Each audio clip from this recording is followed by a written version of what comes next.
have all of it. I love it. So I was going through just some examples of this, but one of the real great ones that, there's actually two that I think are really good. One is Boulder, Colorado. Boulder is this place that's really amazing. I don't know, it grows, it's got all kinds of cool things happening there. It does really well in all our rankings and ratings and everything. It's tremendous. And I'm like, but it's freaking Boulder, Colorado. I mean, there's a university there, but Boulder leverages Denver like crazy. Boulder is all about living in Boulder but not having to live in Denver, right? Boulder is you can live in Boulder and have the mountains and not have the commute times. Right? But so they're taking what Denver has to offer and they're leveraging it and they're turning it into their advantage. The other place that does this incredibly well that I always love and will get lots of attention because it's Silicon Valley.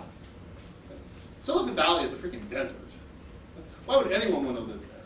Jobs notwithstanding, right? No, people want to live in San Francisco. They don't want to live in Silicon Valley. Some people live in San Jose, and millions of people live in San Jose now in the area, over 1 million. And so that's fine, right? But Google's in Mountain View, right? Google owns the world's largest private fleet of buses. Because all of the people who work in Google live in San Francisco and in the surrounding area, and they live up in the hills, and they live all these other places around the bay that they want to live, and Google buses them all in their cute little Wi-Fi equipped buses, right? So they actually take them to the Google bus. Google bought the Levi Strauss building in downtown San Francisco under protest, but they finally had to do it because they had so many employees who said, we don't want to make the commute anymore, we want you to open a facility in downtown San Francisco because this is where we live. So it's understanding the idea of a broader region can have a lot more to offer than any single piece. And that if you look at the bigger picture, and that's what you're seeing to the outside world. The outside world sees really cool work in Silicon Valley and a really great place to live in San Francisco, and the two work really well together, right? If you had just one or the other, it wouldn't necessarily be as successful. But it's those two things in proximity that really make that work. Let's say the last of the published ones, right? So use a shotgun and not a rifle. The years of smokestack chasing and as like big game hunting are over. It's not about silver bullets. It's not about finding the one big project that you're going to bring in that's going to save you. It's about the million little things. So it literally is, right, taking a shot with a shotgun and seeing what the shot hit and what works. And finding out what are the things that are working, what's going on, why did this work, why didn't this work, what's happening, but it's trying 100 little things rather than relying on one big one. And success is going to come from understanding why little things were working, why things were successful.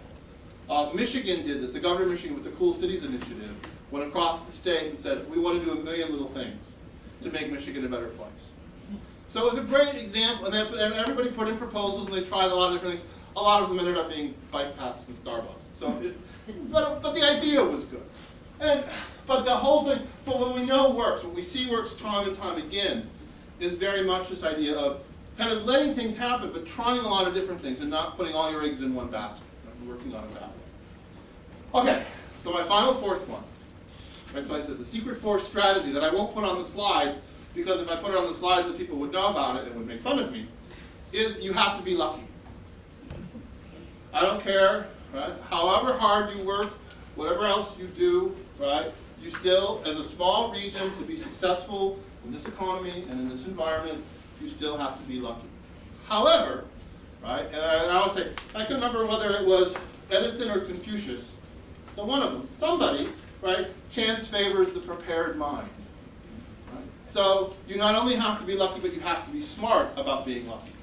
Right? So you have to know, the whole thing about the shotgun is knowing when you've been lucky and how you do that. And so, because to go back to the Silicon Valley thing again, turned out, right, William Shockley, who won the Nobel Prize, right, for the transistor, was working where when he did all that work? No? Think?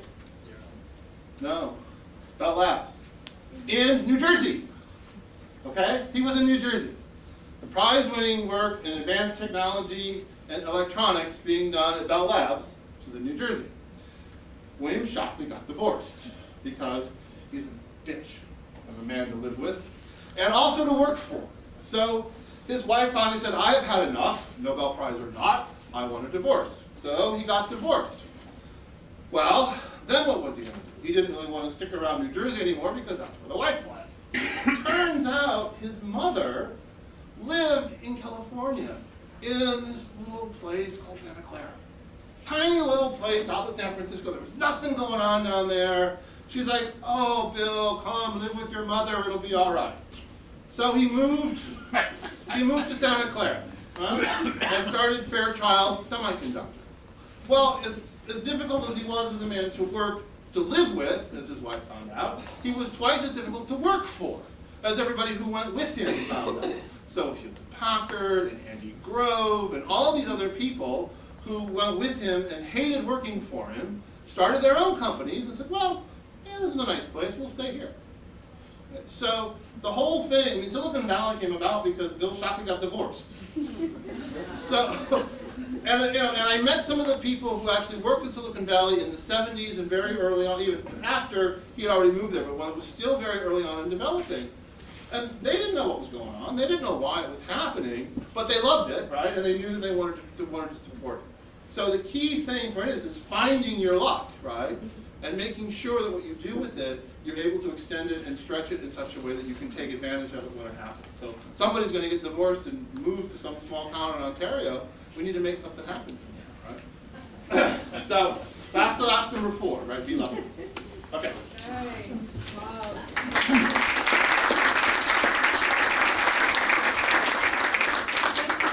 Kevin, we're actually out of time, but there are several things I need to mention. One is that those of you who have some questions are invited to stay behind. We're just going up the stairs. There's my email, by the way, if you want.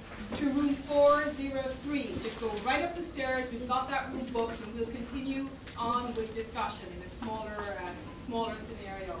I'd also like to tell you that Kevin's slides are going to be posted on the website, and the slides and the videotape of our previous speaker are already on our site or shortly to be posted. So each of these seminars will be available on videotape and on YouTube actually on our website, the Monessen Centre's website.